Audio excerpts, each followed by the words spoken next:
the Okay. gifts and key challenges. Okay. There's a lot, I think. Yeah. You ready? Yeah. Are you have it on? I'm Sorry. ready. Yeah, you're good.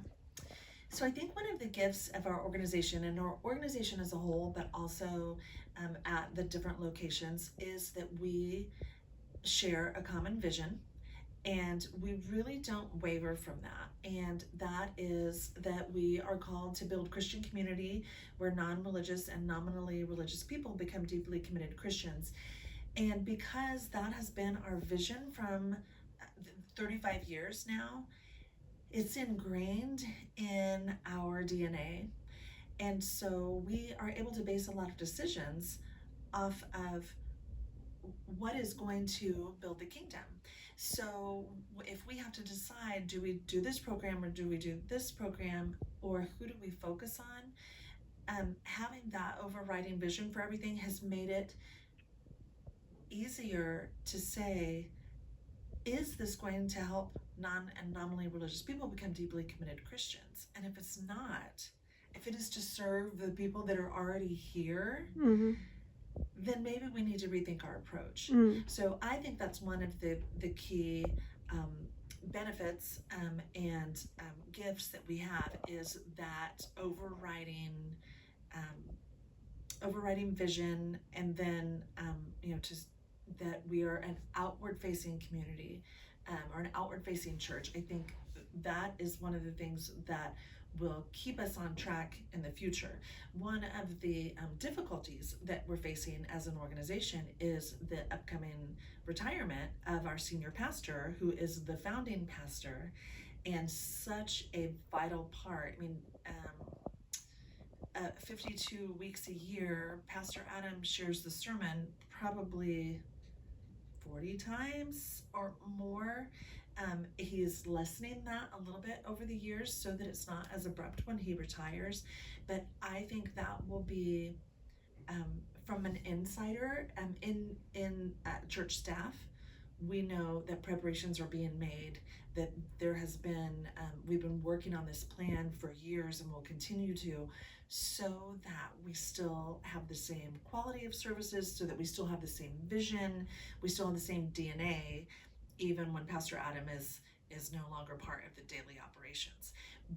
And I think there are people that see him as being the church, and what is the church going to do when he retires. And I think it'll be a challenge when he retires to, we're expecting that some people may leave the church. What we're hoping is that they realize that our church is more than just the person who does the preaching most of the time. So I think that'll be a challenge. He's well known, well loved, and that's something that we'll need to continue to focus on up until he retires, and then definitely after he retires. Is the continuity, the quality, the outward facing, all the things that he brought to the table and has cultivated over the last 35 years. We will continue, and I think some people will. I hope some people are pleasantly surprised that we're able to continue in that manner even after he retires. That's good. That's going to be, for any organization, it's a big change. Well, my mother-in-law is convinced that the church will close after he retires. Like, well, we hope not. I mean, the message is not about him. It's not. He is the vehicle through which it's delivered. But the message has been and will continue to be about Jesus and how we can be Jesus to the community and to the world. So yeah, I think we were prepared for possibly lower attendance, but right now we're growing. So I hope that continues. His hope, Pastor Adam's hope. I mean, the stained glass window that was built several years ago, and is one of the largest in the world. His vision is that people will come to see that for hundreds of years. I just got back from a trip to England, and Scotland and Ireland, but we were tracing John Wesley's steps and his ministry, but also going to many churches. And when you look at how old these churches are, we don't have anything like that in the United States. But what our hope is that Church of the Resurrection will continue to be the vital movement that will continue on into the future. Because we're the largest United Methodist Church, at least in North America, if not.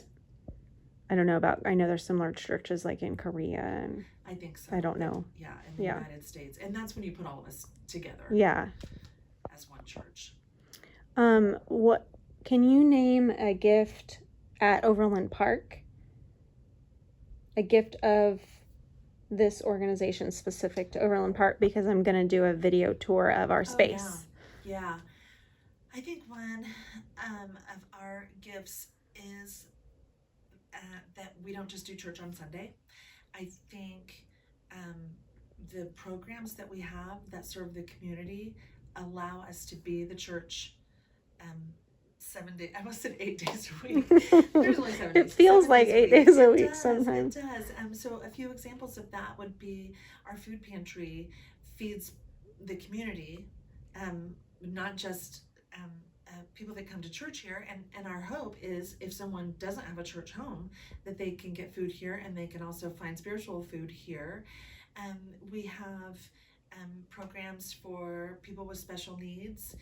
We have recovery programs. There are so many different ways that we're able to be the hands and feet of Jesus outside of Sunday morning. And our building is large. We also have an early learning center for kids birth through 5 years old that was, I think, the very first church preschool in Overland Park or in Kansas City. And so, teaching kids about Jesus on Sunday mornings and throughout the week. And without our food pantry and our recovery programs are not a worship service, they're not overtly Jesus. Our hope is that people feel the comfort of Jesus, whether they recognize that it's Jesus or not. That's really cool. Any challenges at Overland Park in the next 3 to 5 years aside from the church? Actually, I want to restart that.